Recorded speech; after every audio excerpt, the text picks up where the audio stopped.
আসসালামু আলাইকুম। আজকে আমি আমার কোয়েল পাখির ডিম দিয়ে ডাল দিয়ে রান্না করব। তার জন্য ডিম আর আলু ভেজে নিচ্ছি। ভালো করে ভেজে নিয়ে একটু মোটামুটি সিদ্ধ হলে এর মধ্যে আমি পেঁয়াজ দিয়ে দেবো, পেঁয়াজ রসুন আর ঝাল দেওয়ার পর এটাও একটু ভালোভাবে ভেজে নেব। এক জায়গাতেই দিলাম, কারণ 14 জায়গায় মাখানোর ইচ্ছা নাই আমার। এবার 5 ফোড়ন দিয়ে দিলাম। 5 ফোড়ন দিয়ে ভালোভাবে একটু ভেজে নেব। ভেজে আমার আগে থেকে ডাল সিদ্ধ করা ছিল, ঝাল রসুন দিয়ে আর একটু হলুদ দিয়ে ওইটাই ঢেলে নিলাম, আর একটু পানি দিয়ে দিলাম, ভালোভাবে সিদ্ধ করে নিব।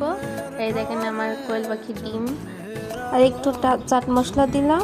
এবার ভালোভাবে ফুটাই নিয়ে সুন্দরভাবে ফোটাবো যাতে ঘন হয়ে আসে। এরপর চুলা বন্ধ করে দেব, বন্ধ করে ঢাকনা দিয়ে ঢেকে রেখে দেব। আর এই তো হয়ে গেল আমার রান্না। আল্লাহ হাফেজ।